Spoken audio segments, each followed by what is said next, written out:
disediakan bagiku. Ku diangkat dan dipulihkannya. Ku diangkat, ku diangkat dan dipulihkannya. Haleluya, haleluya, haleluya. Mari kita berdoa. Bagi Tuhan tidak ada yang mustahil. Hidup kami hari ini semua karena kebaikan Tuhan, karena anugerah Tuhan. Tidak ada satu yang kebetulan. Kami masih bisa bernapas, datang memuji, menyembah, mengagungkan nama Tuhan. Itu semua karena kebaikan Tuhan. Melalui kelompok tu bersama ini, kembali kami akan bersama-sama mendengarkan, sharing akan kebenaran firman-Mu. Karena kami tahu firman-Mu yang menuntun kami semakin mengenal Tuhan yang kami sembah, yang kami puji, kami muliakan dalam Kristus Yesus. Dengan pengenalan itu membuat kami semakin mencintai Tuhan dan hidup di dalam rencana dan kehendak-Mu.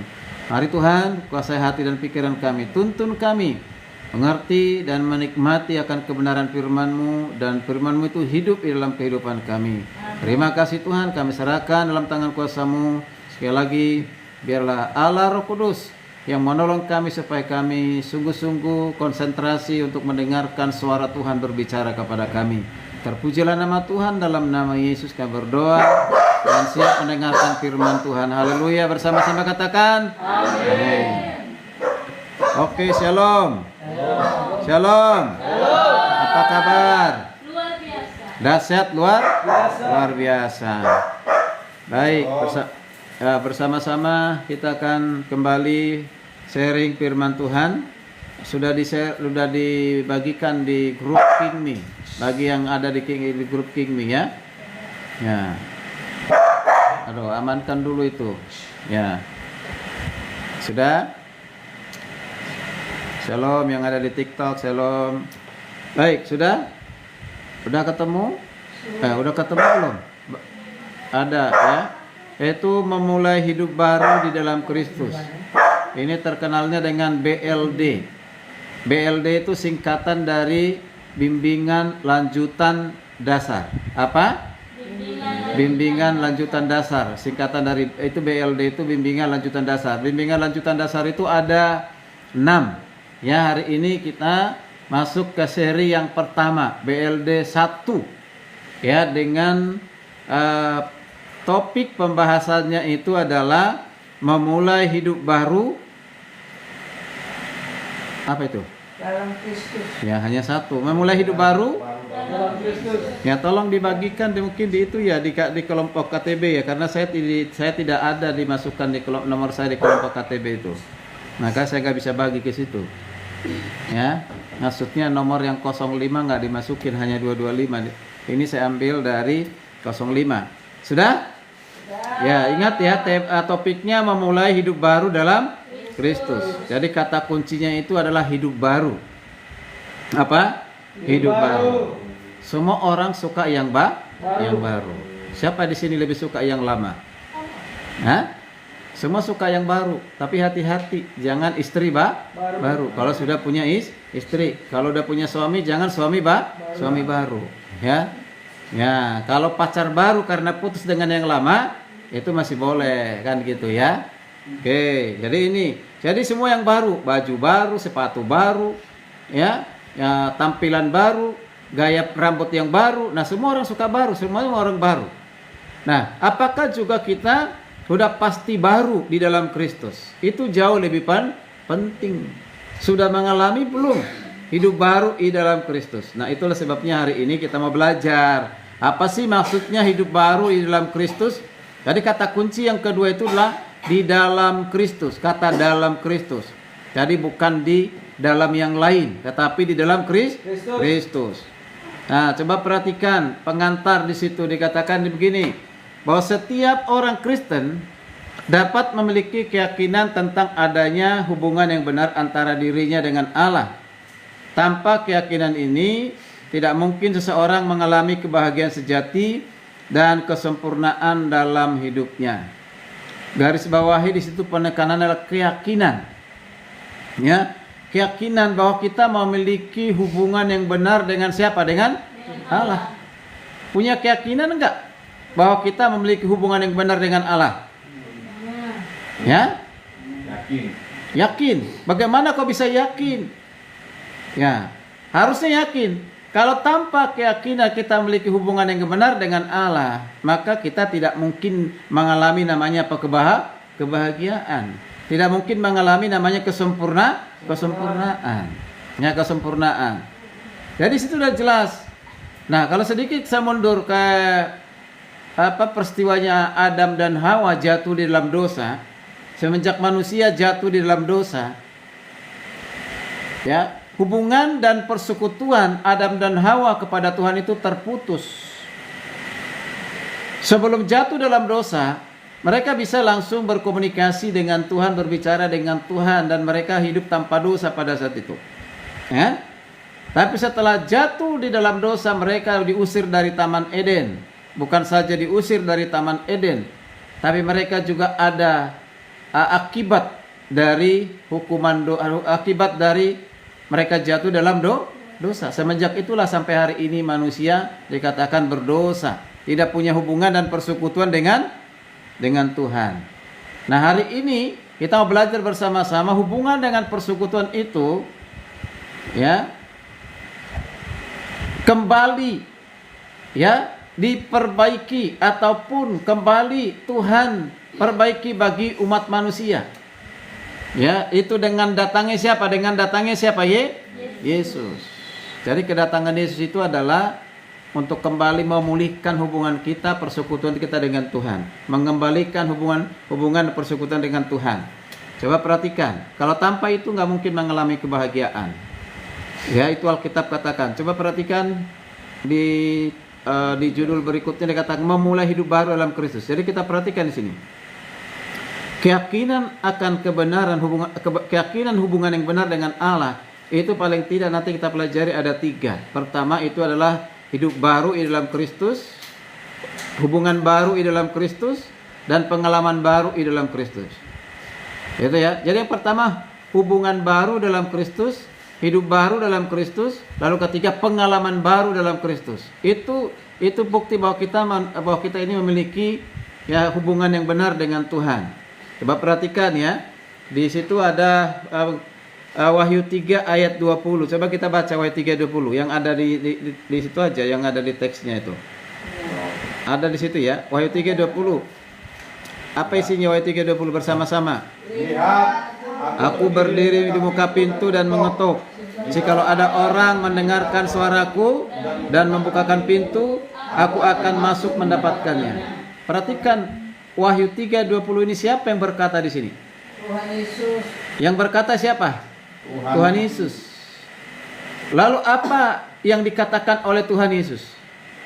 Dia berdiri. Lihat aku berdiri di muka pintu dan mengetok. Seperti itu pintu itu ada itu ya. Yang kita lihat tuh ada di lukisan. Ya, di mana Yesus berdiri. Ini mengetok apa ini? Bukan pintu seperti itu, mengetok pintu hati kita.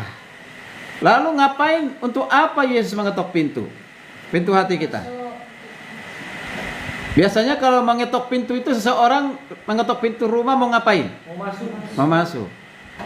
Kalau nggak dibuka pintunya bisa masuk ke orang itu? Nggak. Berarti harus kita buka.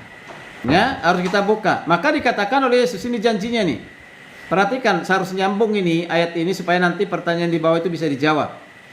Jikalau ada yang mendengarkan suaraku, ya mendengarkan ketokannya Tuhan Yesus itu dan membukakan pintu, apa janjinya? Aku akan masuk mendapatkannya. Artinya akan masuk di dalam kehidupan kita, dalam hati kita. Itu janji siapa? Janji itu Tuhan. Jadi Yesus akan masuk di dalam hati kita. Itu ketika kita membuka hati kepada Yesus, ketika dia membuka pintu hati kita. Nah, itulah awal dari hubungan kita dengan Tuhan. Disitulah persekutuan kita dengan Tuhan dimulai dipulihkan. Tanpa hubungan itu nggak mungkin. Sama seperti anak mungkin ya sudah dikandung, dilahirkan, dibesarkan, tiba-tiba memberontak dia pergi. Dia pergi. Ini anak kandung misalnya ya. Dia pergi. Nah, pasti orang tuanya menginginkan anaknya. Tapi karena pemberontakannya orang tua ada yang tidak senang. Tapi kalau dia kembali kita orang tua terima nggak? Terima. Kalau ada orang tua tidak menerima, nah itu orang tua kurang ajar, ya kan? Seperti apapun kesalahannya, kekurangannya, ya karena itu adalah anak kandung sendiri pasti diterima. Nah apalagi Tuhan. Seperti apapun besarnya dosa kita, kesalahan kita, ketika Tuhan mengetok pintu hati kita membuka pintu hati kita, maka dia masuk. Oke, maka dikatakan pertanyaan di situ, perhatikan. Pada saat saudara berdoa berdasarkan iman untuk menerima Yesus Kristus ke dalam hati saudara, sebagaimana Tuhan dan Juru Selamat, maka dia masuk sesuai dengan janjinya dalam Wahyu 3:20 tadi ya, dia akan masuk. Nah, sekarang perhatikan pertanyaan yang pertama itu. Pertanyaannya apa di situ? Pertanyaannya apa? Pertanyaannya, Hah? tunggu dulu, pertanyaannya aku bacakan dulu. Sudahkah saudara menerima Kristus dengan cara ini? Sudahkah saudara menerima Kristus dengan cara ini? Dengan cara apa? Yang mana maksudnya? Dengan cara yang tertulis dalam Wahyu 3 ayat Ya. 20. Oke, dengan cara yang ada di Wahyu 3:20 yaitu apa? Membuka pintu. Ya. Oke, silakan. Ya. Sini aja, Pak. Ya. Bapak.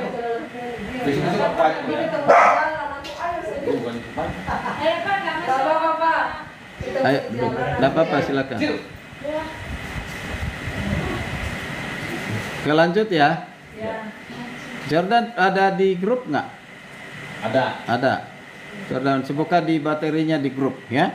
Oke, kita lanjut ya. Pertanyaan tadi, sudahkah saudara menerima Kristus dengan cara ini? Dengan cara mana tadi? Dengan cara yang sesuai. Wahyu 3 ayat 20, yaitu membuka pintu hati. Yaitu menerima Yesus sebagai Tuhan dan Juru Selamat. Pastikan kita semua di sini, jangan sampai nanti ada di antara kita anggota KTB ini masuk neraka. Udah pasti belum? Pasti. Hah? Udah pasti? Maksudnya Nah. ada yang belum pasti. Nggak apa-apa kalau belum pasti, belum yakin. Iya. gitu loh. Jangan dipasti-pastikan padahal belum. Ya. Karena ini nanti ada kaitannya dengan pertanyaan berikutnya. Vincent, Yakin nggak? kamu sudah menerima Yesus Kristus dengan cara seperti ini? Hah? Hah? Nah, nggak tahu dia. Bahaya ini. Nah. Oh sudah dibaptis belum? Udah Nah. bahaya. Artinya belum dilayani. Ya. Jadi nanti maksud saya di sini. Jadi harus jujur ya. Ya, jujur ya. Nah, artinya itu gini, si Vincent ya. Ya. Kamu sudah yakin belum? Sudah yakin. Sudah. Oke, nanti akan bertanya nanti itu sebelumnya. Jadi kalau belum Vincent, jadi kamu nanti harus dituntun berdoa ya, terima Yesus sebagai Tuhan Juru Selamat ya. Ya Vincent ya. Oke. Karena tanpa demikian bahaya itu nanti ya. Oke. Terus tanya satu-satu dulu. Kona katanya yakin. Nanti saya tanya mengapa yakin? Biar sudah mengalami. Hah? Karena sudah mengalami Sudah mengalami bagaimana? Udah baru. Siapa lagi?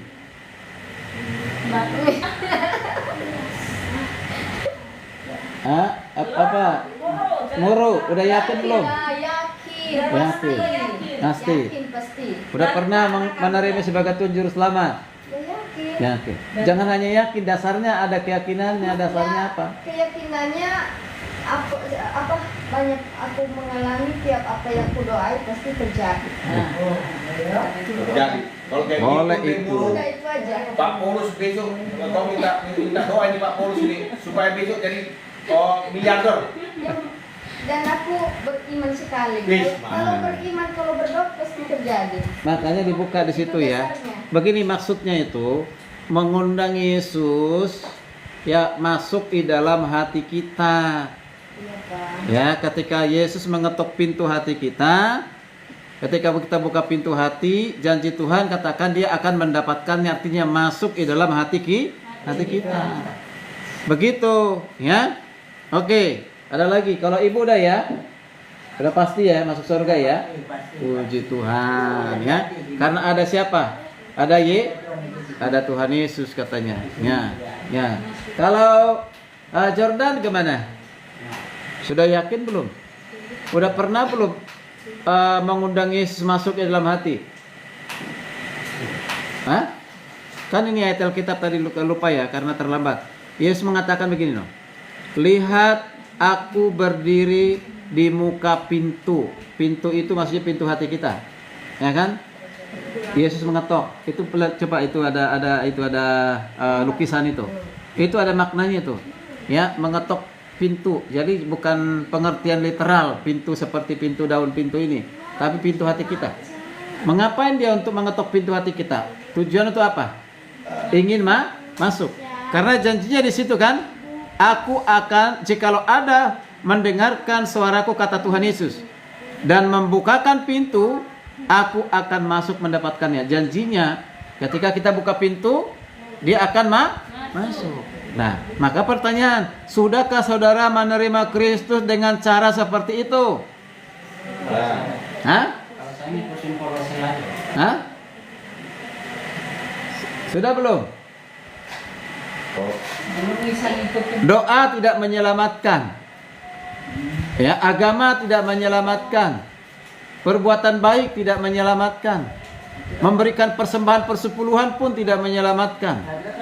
Ya kan? Ibadah di gereja pun ya bukan itu menyelamatkan, tapi kita lakukan semua itu karena kita sudah apa? Diselamatkan. Sudah terima Yesus sebagai Tuhan Juru Selamat. Ya. Nah, kemarin saya melakukan penginjilan itu, ini banyak yang tidak semua seperti itu. Jangan sampai kita jangan ada dalam keraguan, harus ada dalam kepastian. Nanti setelah ini Vincent kita tuntun dalam doa ya. Oke. Yang perhatikan, pertanyaan di situ. Pertanyaan berikutnya, jika demikian, di manakah Yesus Kristus sekarang dalam hubungan saudara dengan Tuhan? Di hati. Di mana? Di hati. Oke, Pak Paulus katanya di hati. Yang lain di mana? Di hidup. Hah? Di hidup. Dan hidupku. Nah, terus? Di mana? Orang yang tidak mengerti biasanya jawabannya gini. Tuhan Yesus ada di sorga katanya. Dia sudah pasti di sorga. Ini dalam hubungan kita dengan Tuhan. Jika demikian, di manakah Yesus Kristus sekarang dalam hubungan kita dengan Tuhan? Di hati. Sesuai dengan Wahyu 3:20 tadi. Di mana? Di hati. Di hati. Di hati. Kapan dia ada di hati? Sejak kita menerima. Semenjak kita Menerima. membuka pintu hati, menerima. Ya, menerima. Itu ya. Oke, baik. Nah, perhatikan kembali Wahyu 3:20. Nah, tanya nih, bagaimana saudara mengetahui bahwa Kristus ada di dalam hidup saudara? Bagaimana kita bisa mengetahui bahwa ada Yesus dalam hati kita? Ayo. Dalam perjalanan hidupku ini, dia menuntunku, memberkatiku, membuat aku. Berdasarkan Wahyu 3:20. Nah, ini kan itu kan pertama nih, berdasarkan jikalau ada yang mendengar suaraku dan membuka pintu, aku akan masuk mendapatkannya. Dengan Yesus masuk di dalam hidupku, maka hidupku diperbaharui. Aku bisa menjadi saksinya. Semoga demikian dan seterusnya. Karena biasanya si Paulus agak Ya, disimak ya. Disimak pertanyaannya ya. Ya, berdasarkan Wahyu 3 ayat 20 tadi, lihat aku berdiri di muka pintu dan mengetok. Jikalau ada orang mendengarkan suaraku, maka aku akan masuk mendapatkannya. Berdasarkan itu, ya bagaimana kita bisa tahu bahwa ada Yesus di dalam hati ini? Berdasarkan apa? Berdasarkan apa?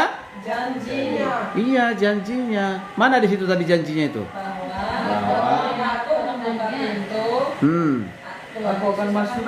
Iya, janjinya di situ dikatakan apa? akan masuk mendapatkannya. Ya, aku akan masuk mendapatkannya. Nah, itu janjinya. Ya, kalau Tuhan berjanji, apakah Tuhan akan mengingkari janjinya? Tidak.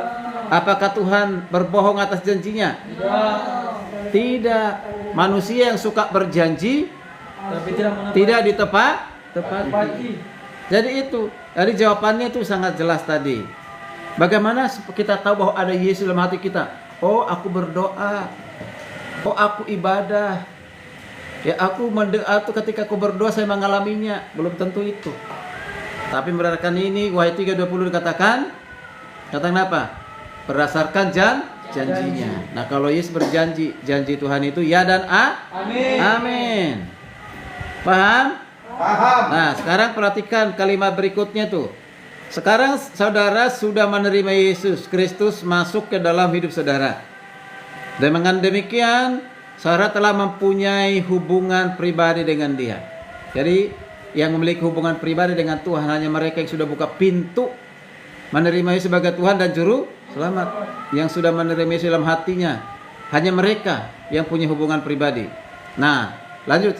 Saudara menjadi seorang Kristen sejati. Saudara tidak menjadi orang Kristen karena melakukan yang baik atau karena dilahirkan di tengah-tengah keluarga Kristen. Nih, perhatikan nih.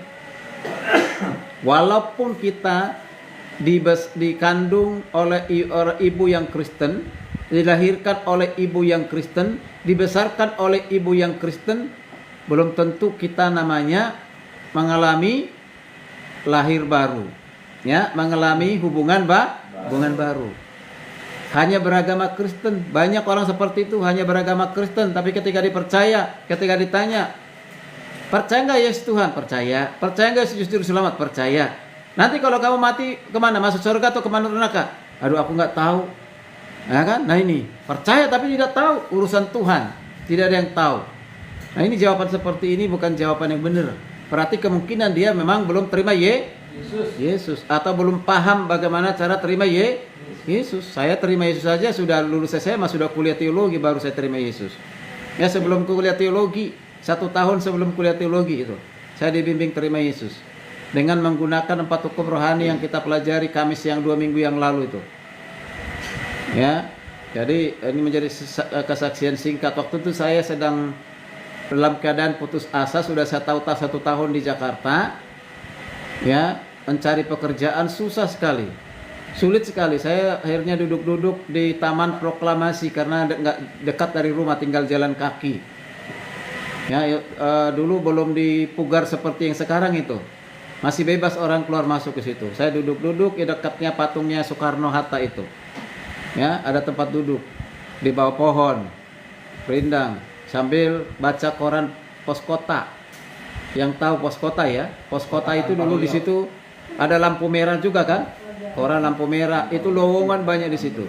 Sedang baca, mana ini lowongan? Singkat cerita, ada seorang anak muda-mudanya seperti Vincent ini, kecil-kecilnya di badannya. Datang mendekati saya. Mas, boleh nggak bergabung, mau duduk temanan katanya. Saya nggak ngerti itu apa itu mas. Saya diam aja kok mas. Yang saya tahu itu mas itu ya itu apa itu namanya itu Mas. Ya, setelah didekatin, mas, maksudnya saya. Iya, saya ini bukan mas, saya bilang begitu. Ya, karena saya belum paham. Ya, kok panggil saya mas? Oh, bang katanya. Ah, kalau bang, bang boleh. Nah, saya ini orang Batak. Ya, dekatin kenalan ya. Dibacakanlah ke saya 4 hukum rohani dan dibimbinglah terima Yesus sebagai tunjuk selamat. Karena ini sejarah yang indah bagi saya, maka tetap saya ingat itu, tidak pernah dilupakan. Ya, itu luar biasa. Disitulah saya terima Yesus. Padahal sudah lahir di keluarga Kristen, sudah dibesarkan keluarga Kristen, pernah jadi guru sekolah minggu di gereja HKBP, pernah jadi ketua muda-mudi 2 kali di gereja HKBP, tapi terima Yesus tidak. Baru setelah di Jakarta begitu. Sama dengan Pak Edward itu. Ya, setelah di Jakarta dia baru tahu tentang percaya terima Yesus.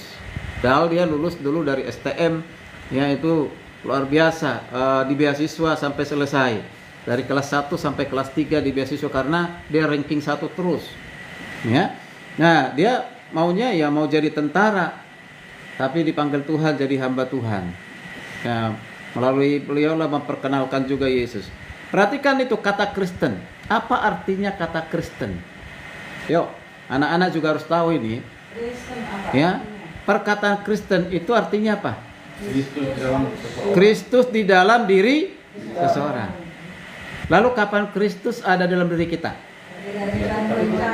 Semenjak percaya menerima Yesus sebagai Tuhan dan Juru Juru selamat. Selamat.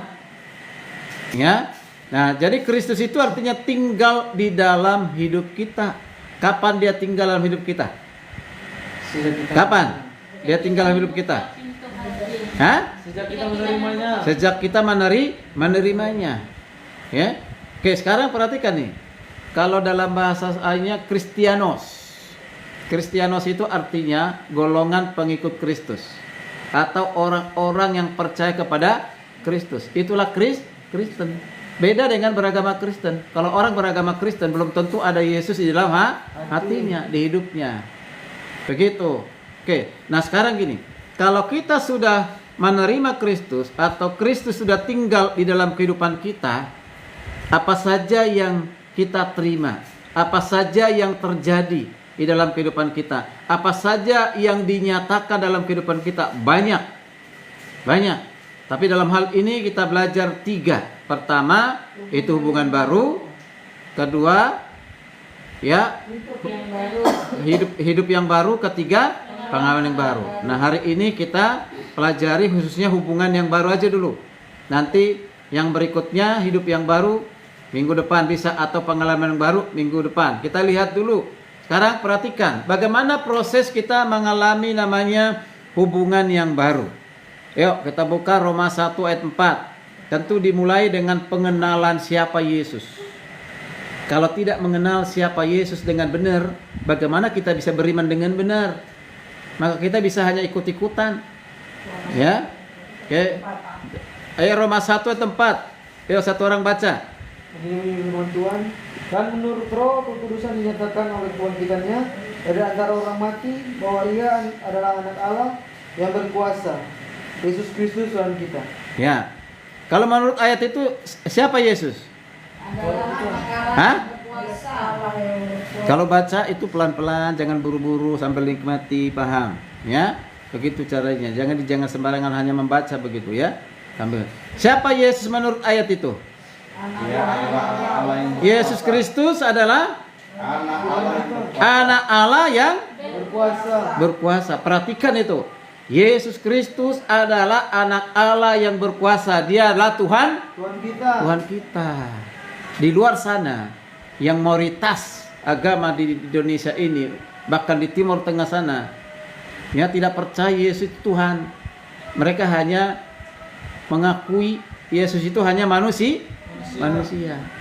Dan ayat itu kan sangat jelas dikatakannya, dia adalah anak Allah. Kata anak Allah itu bukan berarti Tuhan beranak.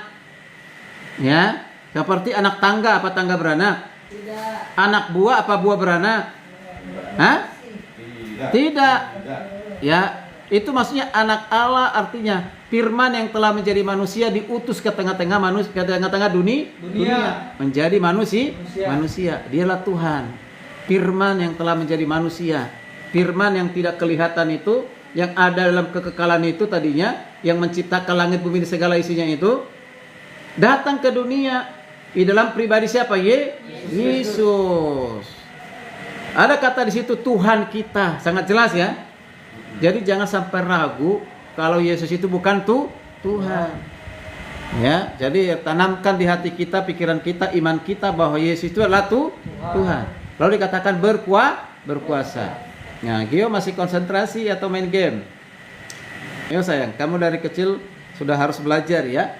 Ya, harus belajar. Monik juga ya. Ya. Supaya nanti kamu ceritakan kalau ditanya, "Gio, kamu orang Kristen?" "Iya." "Kenapa kamu harus enggak Kristen? Ada agama lain aja." Kan seperti agama Muslim kan lebih banyak daripada Kristen. Lebih enak dengan agama Muslim. Kenapa lebih banyak? Terus Gio mau? Hah? Ya. Kalau enggak paham nanti mau. Kan? Nah, gitu. Tapi kalau paham enggak mau. Kenapa? Karena saya ini percaya kepada Yesus. Dialah Tuhan. Dialah juru selamat saya, berkuasa itu hidup saya. Begitu jawabannya, ya kan? Nah, begitu ya. Oke, sekarang kita perhatikan di ayat 1 Yohanes 5 ayat 20. Nah, semakin jelas lagi nanti siapa Yesus itu. Ayo. Sekarang coba kita baca 1 Yohanes 5 ayat 20. Gio sama Monik baca. Tapi yang lain tetap dibaca, perhatikan. Monik, udah 1 Yohanes 5 sebelum kitab Wahyu, paling belakang itu. Sudah? Udah ketemu? Yuk, baca berdua dengan suara yang kencang, 2 3 ya. Akan tetapi kita tahu bahwa Anak Allah telah datang dan telah mengaruniakan pengertian kepada kita, supaya kita mengenal yang benar, dan kita ada di dalam yang benar, di dalam Anaknya Yesus Kristus. Dia adalah Anak yang benar dan hidup yang Allah kekal. yang benar dan hidup yang kekal. Jangan salah. Ya, Ona coba baca lagi Ona, yang kencang. Akan tetapi kita tahu bahwa Allah telah datang dan telah mengaruniakan pengertian kepada kita, supaya kita mengenal yang benar, dan kita ada di dalam yang benar, di dalam Anaknya Yesus Kristus. Dia adalah Allah yang benar dan hidup yang kekal. Ya. Pertanyaan di situ, siapakah Yesus Kristus berdasarkan 1 Yohanes 5:20 tadi? Dia adalah Allah yang benar dan Yesus Kristus adalah Allah yang benar. Nah, berarti di luar Yesus Kristus berarti bukan Allah yang benar. Nah, pengertian ini hanya diberikan kepada mereka yang sudah percaya menerima Yesus sebagai Tuhan dan Juru Selamat. Bagi mereka yang belum, tidak mungkin dan sangat tidak mungkin. Karena di hati mereka mengatakan Yesus itu hanya manusia. Kok kalau dia Tuhan kok dia mati? Kalau dia Tuhan kok dia kelaparan? Kalau dia Tuhan kok kehausan? Kalau dia Tuhan kok punya kepala, punya hidung, punya fisik? Nah, karena pemikiran mereka hanya mampu melihat Yesus itu secara manusia, tapi tidak melihat bahwa Yesus itu adalah Tuhan. Ya, Tuhan itu roh. Jadi ketika melihat Yesus secara fisik, itu bukan itu Tuhannya. Tuhan yang ada dalam dirinya sendiri yanglah bentuk roh, menyatu dengan manusianya siapa? Yesus. Jelas ya? Nah ini kita bisa melihat di situ, jelas sekali di situ. Yesus Kristus adalah Allah yang benar. Camkan itu pikiran kita, hati kita, bahwa Yesus Kristus adalah Allah yang benar. Berarti di luar Yesus tidak ada Allah yang benar. Ya, sesuai dengan Yohanes 14 ayat 6, apa isinya? Apa isinya? Akulah jalan, kebenaran, dan hidup. Tidak seorang pun yang datang kepada Bapa kalau tidak melalui aku. Artinya Yesus Kristus adalah satu-satunya jalan kebenaran yang memberikan kehidupan. Tidak ada yang lain. Di luar Yesus manusia binasa. Gitu ya. Paham? Paham. Oke, sekarang kita lihat yang ketiga. 1 Korintus 15 ayat 13 sampai 17. 1 Korintus 15 ayat 13 sampai 17. Minta tolong siapa yang membaca? Wah. Muru baca. Ya, Muru baca. Hah? Enggak ada ya Alkitabnya. Hah? Susah buka. Situ aja dari situ. Kamu nggak punya Alkitab? Mana tadi? 1 Korintus 15 ayat 13 sampai 17. 1 Korintus 15 ayat 13 sampai 17. Sudah? Ayat berapa tadi? 13 sampai 17. 13. Kalau tidak ada kebangkitan. Kalau tidak ada kebangkitan, Kalau tidak ada kebangkitan orang mati, maka Kristus juga tidak dibangkitkan. oke, terus?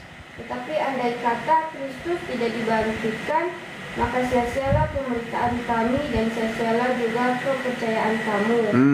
Lebih daripada itu, kami ternyata berdusta terhadap Allah, karena tentang Dia kami katakan bahwa Ia telah membangkitkan Kristus, padahal Ia tidak membangkitkannya. Kalau andai kata benar bahwa orang mati tidak dibangkitkan.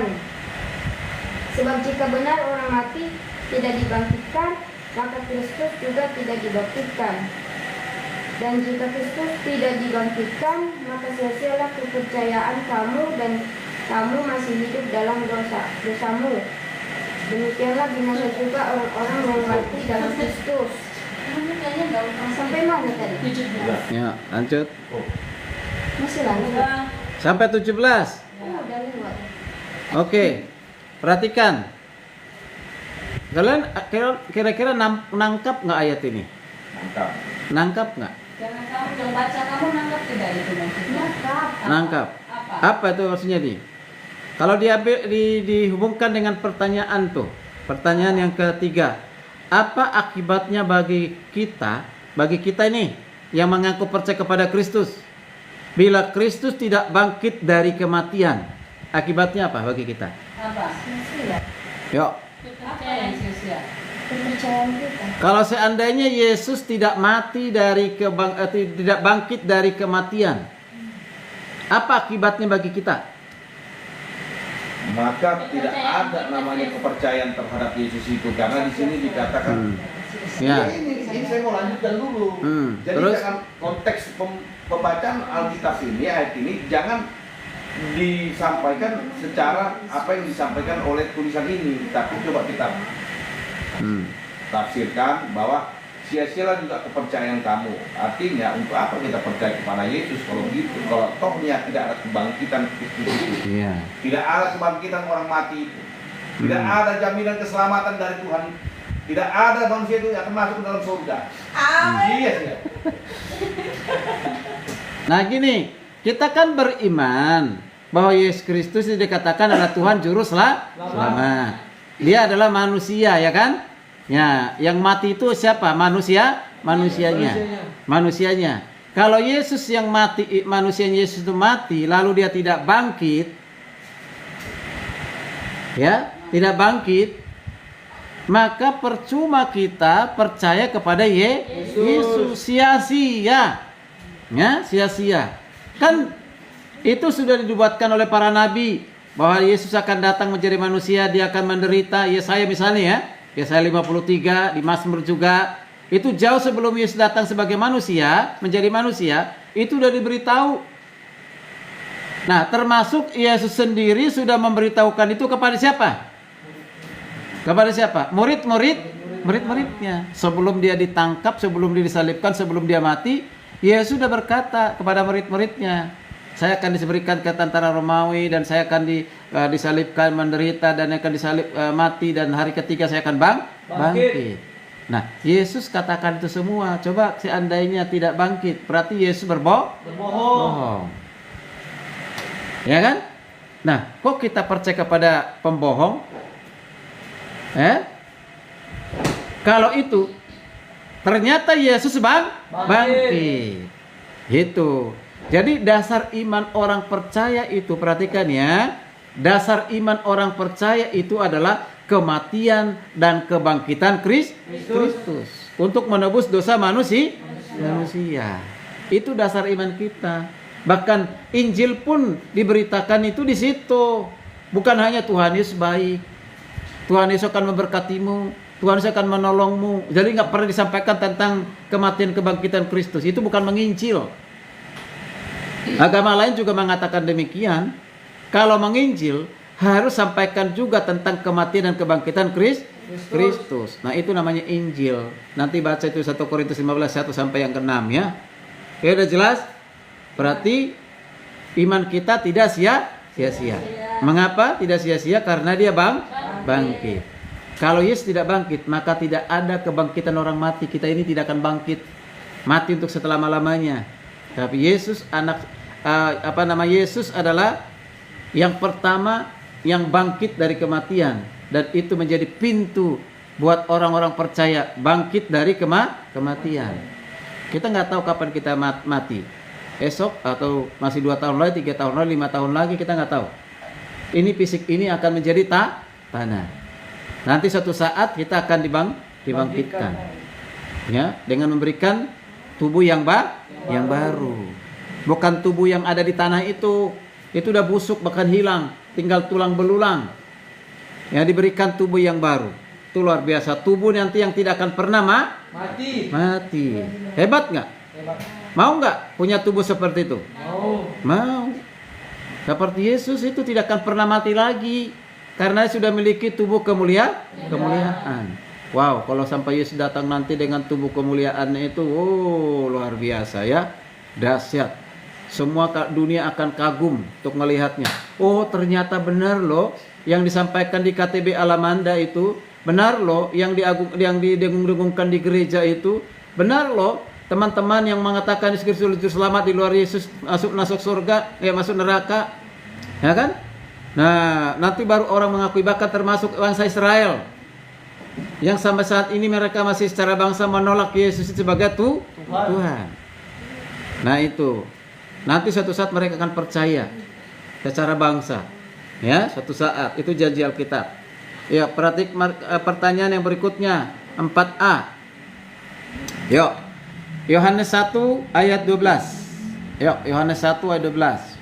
Tetapi semua orang yang menerimanya diberinya kuasa supaya menjadi anak-anak Allah, yaitu mereka yang percaya dalam namanya. Dibaca pelan-pelan, dinikmati, dipahami.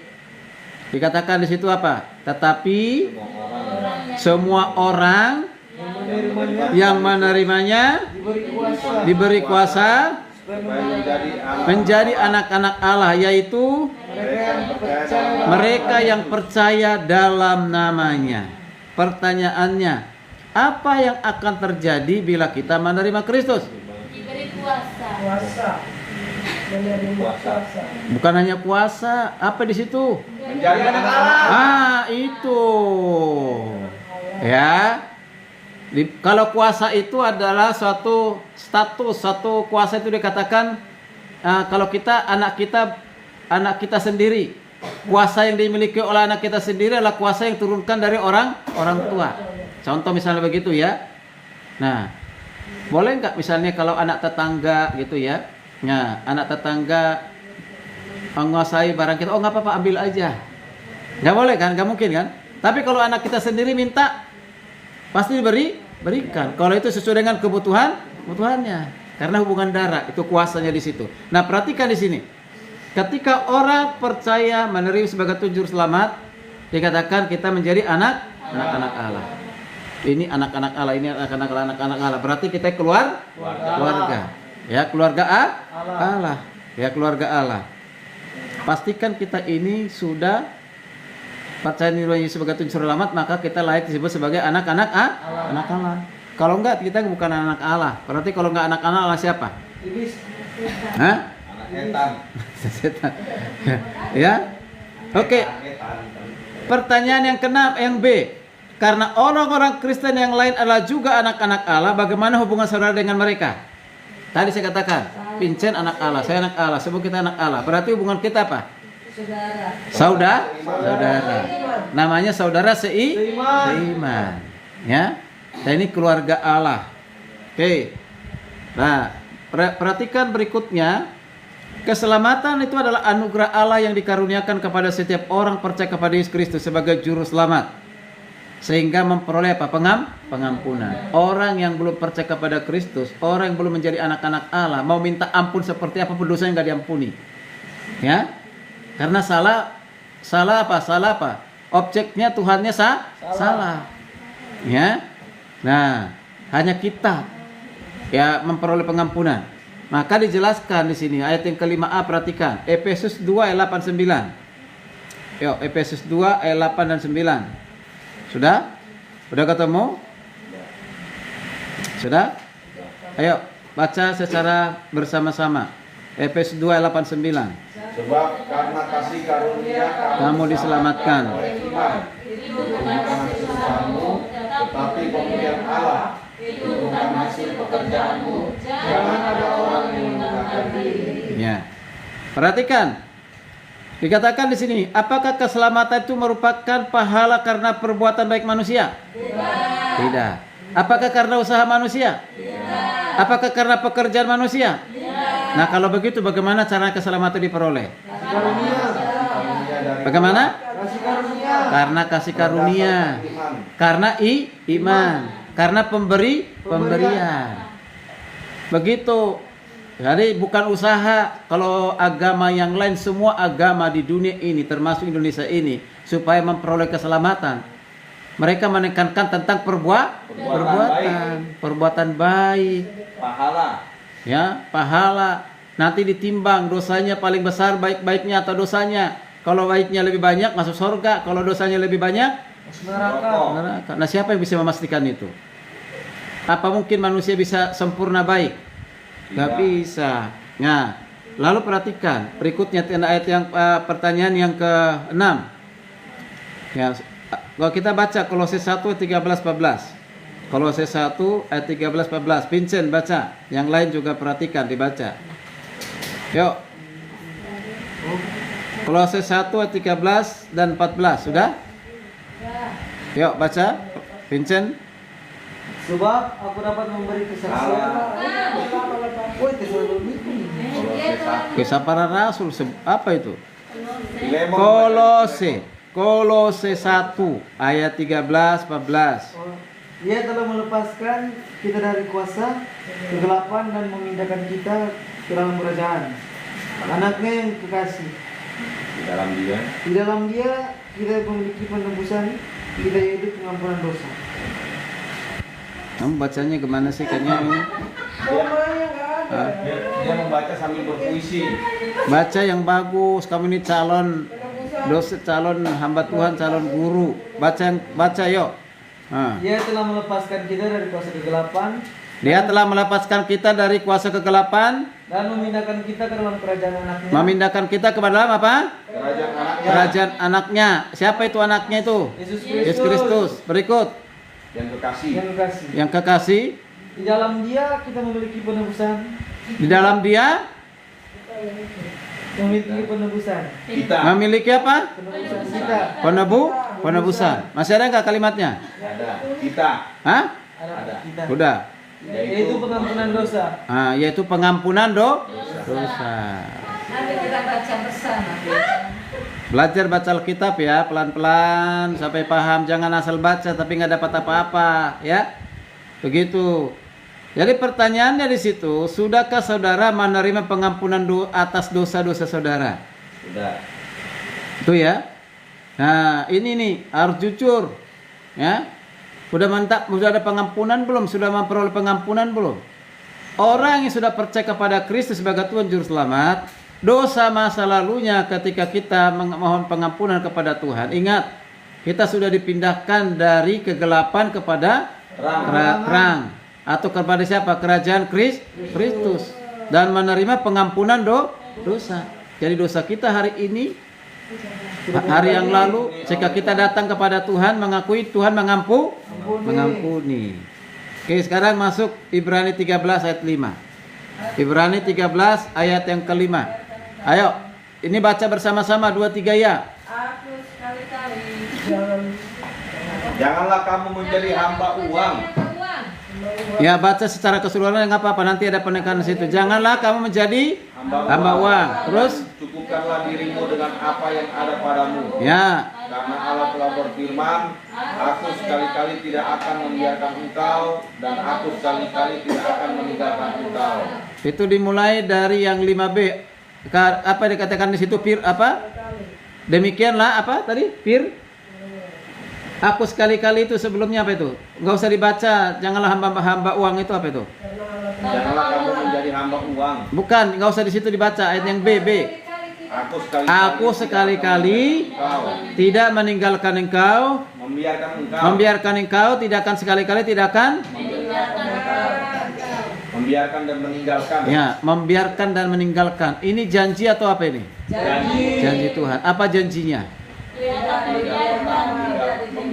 Ya, orang yang sudah percaya kepada Kristus, yang sudah menjadi anak-anak Allah tadi, tidak akan pernah dibiarkan, tidak akan pernah ditinggalkan.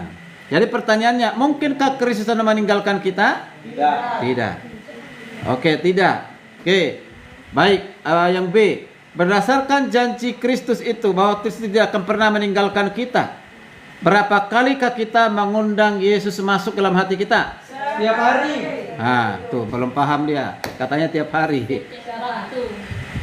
Nah, tapi nggak apa-apa ya, Vincent bicara apa adanya. Ya. Perhatikan loh ini. Kalau melibatkan Tuhan setiap hari dalam doa kita, iya harus. Tapi mengundang Yesus seperti tadi tuh mengetok pintu hati. Dia janji akan masuk. tinggal dalam kehidupan kita. Lalu berapa kali kita mengundang dia masuk dalam hati kita? Berdasarkan Ibrani 13:5b tadi, aku sekali-kali tidak membiarkan engkau, sekali-kali tidak akan meninggalkan engkau. Berarti dia setia selalu ada bersama dengan kita. Kalau begitu berapa kali kita terima Yesus? Sekali. Hah? Sekali. Satu kali hari ini, satu kali besok. Begitu. Habis besok terima lagi, begitu? Tidak. Hanya satu kali untuk selamanya. Tapi untuk melibatkan dia dalam kehidupan kita setiap saat. Ya, dengan setiap saat. Udah jelas? Jadi kita masih di hidup yang di hubungan yang baru. Ya, nanti kita lanjutkan hidup yang baru. Maka ini harus sampaikan, tidak boleh buru-buru. Ini benar-benar inilah dasar iman Kristen. Kalau dasarnya tidak kuat, kita kropos seperti bangunan tanpa pondasi yang kuat.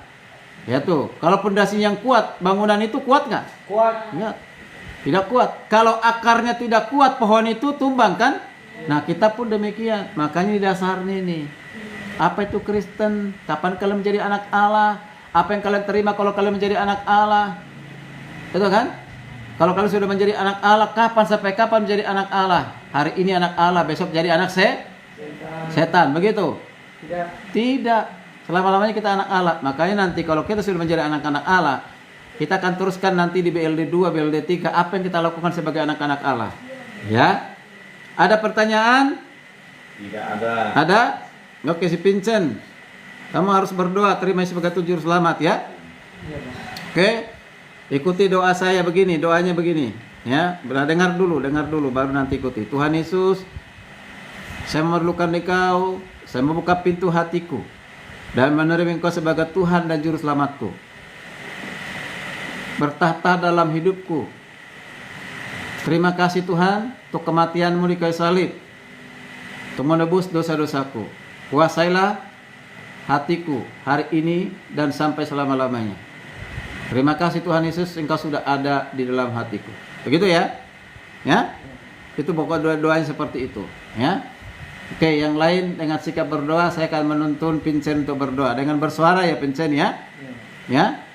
Ya. Oke, ikuti. Ya, dengan tutup mata. Sungguh-sungguh bukan karena dipaksa ya, tapi dengan kerelaan hati ya. Ya Vincent. Tuhan Yesus, saya memerlukan Engkau. Membuka pintu hatiku dan menerima Engkau sebagai Tuhan dan juru selamatku. Terima kasih Tuhan Yesus. Kematian-Mu di kayu salib untuk menebus dosa-dosaku. Tinggallah dalam hatiku. Bertahta dalam hatiku dari sekarang sampai selama-lamanya. Terima kasih Tuhan Yesus. Karena Engkau sudah ada di dalam hatiku. Dalam nama Yesus saya berdoa. Amin.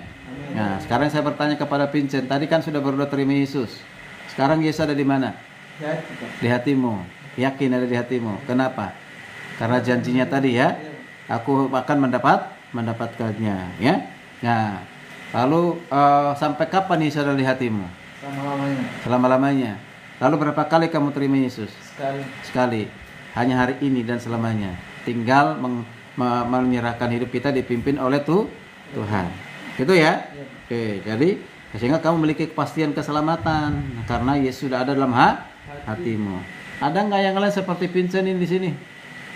Jangan sampai besok kita mati lalu kita lihat kok saya nggak ada di sorga, di neraka katanya gitu. Ya kalau nggak beriman ya memang tempatnya di situ. Ya. Nah, kalau belum ada Yesus dalam hatinya, sekalipun kita sebaik apapun kita tidak akan pernah, ya. Makanya kasihan itu siapa itu yang menikah jadi itu siapa itu? Yang mama cerita tadi itu. Nah, kan? Nah, kalau dia nggak bertobat kembali ke jalan yang benar, ya, ya itu luar biasa. Jangan sampai mengikuti jejaknya itu. Ya, dulu saya dengar dari Pak Petrus benar atau tidak katanya Paulus Malango udah sempat pernah katanya ya. Itu hanya ngomong aja benar itu. Ya. Baik, ya pujilah ke Tuhan. Kita kembali ke jalan yang benar ya. Wah, itu luar biasa. Oke, puji Tuhan, nanti akan kita lanjutkan apa yang dinyatakan dalam kehidupan kita menjadi anak-anak Allah. Hari ini kita ini sudah punya hubungan dengan Tuhan, yaitu menjadi anak-anak Allah, ya. Oke, shalom, Tuhan Yesus berkati.